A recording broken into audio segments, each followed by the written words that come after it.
Bonjour à tous, je suis Angélique Leroy, alias la Marianne Joconde. Et oui, j'ai suivi les 2 jours de formation avec Carole Fortuna en yoga du rire le 21 et 22 juin 2025. C'est tout frais. Et donc aujourd'hui, nous sommes le 23 et la petite surprise, c'est que c'est l'anniversaire à notre chère Carole. Alors, qu'est-ce qu'on va faire? On va faire un rire parce que chaque jour mérite un sourire, un rire. Alors, on y va. Donc là, on va faire, si vous voulez bien, le rire de la bougie.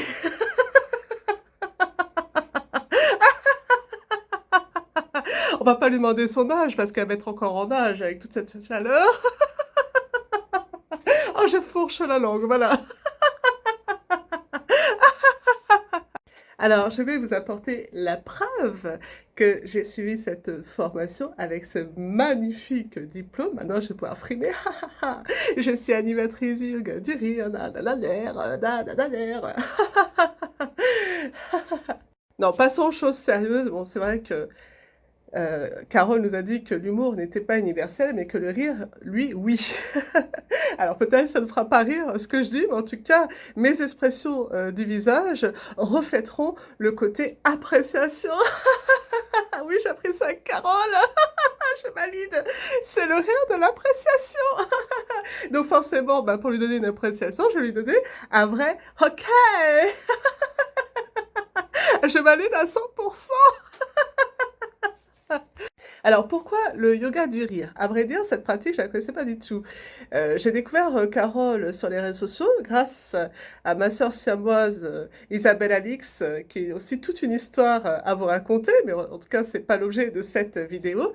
Et donc, ma sœur siamoise avait fait justement, en tant que participante, une interview avec Carole pour parler des TND, des troubles neurodéveloppementaux, qui regroupe donc de nombreuses neuroatypies dont je suis également concernée.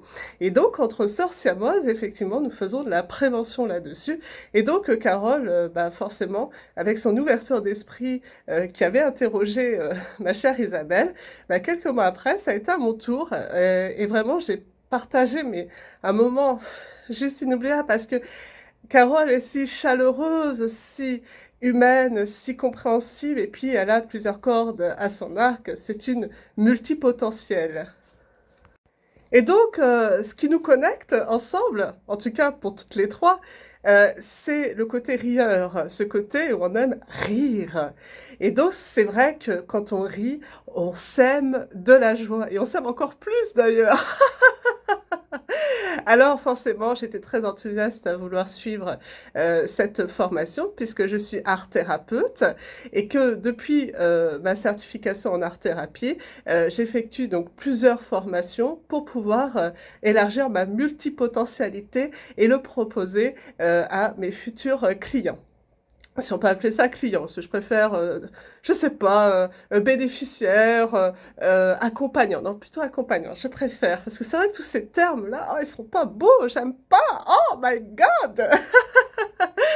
Et donc, le rire, c'est un élément qui est très important chez moi parce que c'est aussi ce qui a été salvateur dans mon parcours où je reviens aussi de très loin. Donc, il y a mon parcours de neuroatypique, mais aussi j'ai fait un burn-out, donc une dépression réactionnelle avec des problèmes de santé associés.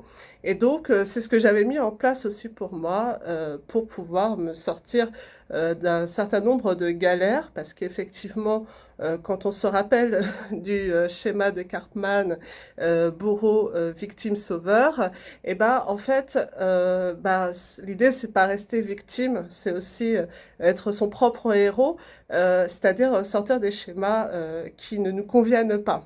Donc ça demande tout un processus d'apprentissage, des erreurs qui sont pas en fait des erreurs, qui sont des expériences. Et donc le rire pour moi, c'est ce qui m'a fait sortir de l'eau. D'ailleurs, sur mon premier recueil, sur Un prélude, le déluge, mon refuge, c'est l'image de la dépression. Et donc mon refuge, ça a été ma maison. C'est-à-dire, qu'est-ce que j'en ai fait? C'est-à-dire mon intérieur.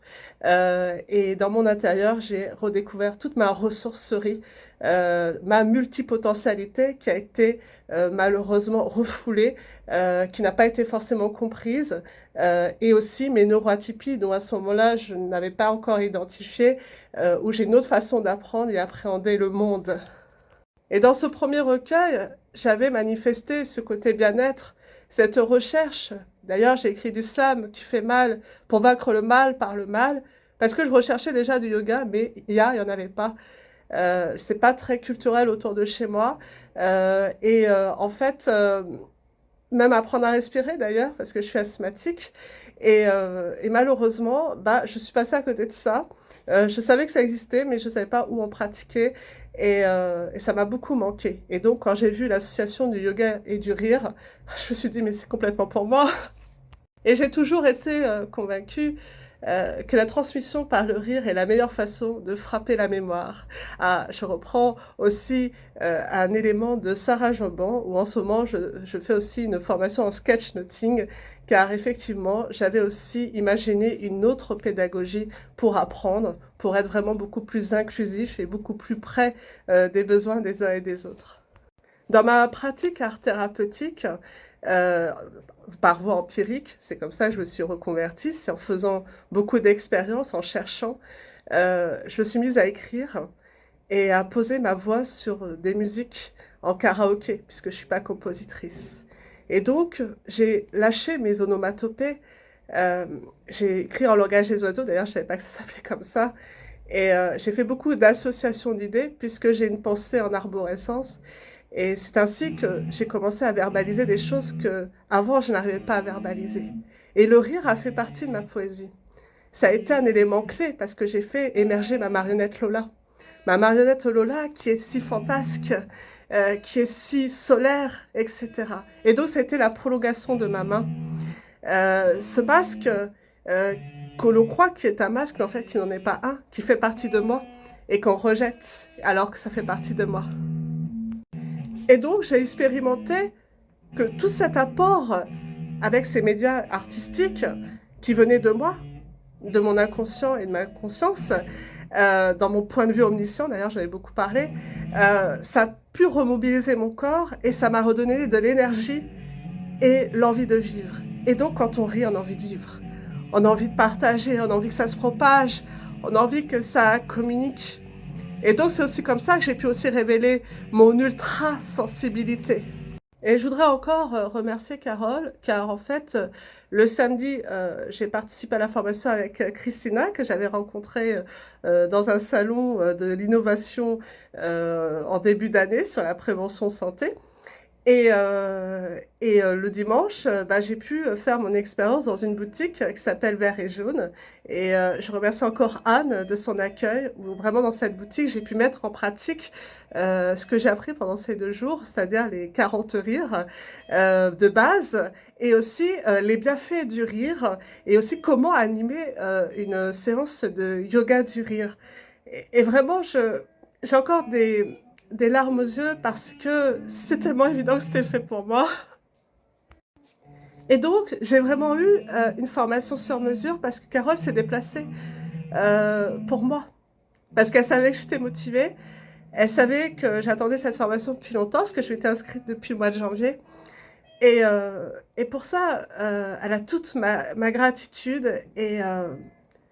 Voilà, je suis encore sous l'émotion.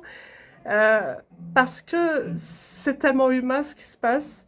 Et le rire a été aussi euh, communicant, parce qu'à un moment donné, on a eu des fous rires aussi, des comiques de situation. C'est ce qui me redonne la confiance en moi, parce que je travaille aussi sur la confiance en moi. Ça n'a pas toujours été simple. La confiance et l'estime. En tant qu'art thérapeute, ça fait aussi des objectifs qu'on donne pour nos accompagnants. Mais c'est aussi un objectif que je me suis donné pour moi. Je fais de la supervision. Et je fais de nombreuses formations en ligne, dont je remercie aussi, Stella Anderlé, de s'élever par l'art, avec son mari, Martin. Parce que vraiment, il y a toute cette transmission, de l'art-thérapie en dehors des murs et de diverses façons, qui permet de nous faire du bien, mais vraiment du bien. Et je suis ravie que Carole va aussi participer à ce prochain sommet des contes organisé par Stella et Martin au mois d'octobre 2025, car j'ai fait cet accompagnement Tao avec Stella et quand elle a entendu mon projet, et ben, elle a écouté aussi ce que j'avais envie et ça m'a donné aussi envie à d'autres de faire ce projet du yoga du rire, car créons des clubs du yoga du rire. Moi, c'est ce que je rêve. Moi, j'ai envie de m'éclater, j'ai envie de rire. D'ailleurs, c'est aussi ce qui m'a rassemblée avec mon mari Ali Belkala, où on fait des choses aussi ensemble en art-thérapie, car quand on a écrit notre recueil à deux, Confession d'une femme esseulée, quand on n'a pas pu se rencontrer, quand on nous sommes attendus, nous avons partagé des livres, nous avons partagé de la musique à distance, nous avons fait des choses pour, en fait, faire une résilience ensemble. Et prochainement, le 4 juillet, nous allons aller dans un EHPAD présenter notre recueil Confession d'une femme esseulée. Et donc, on va aussi mixer nos savoir-faire, notre complémentarité. Et nous reprenons ensemble nos études en licence art et spectacle à l'Université d'Evry au mois de septembre.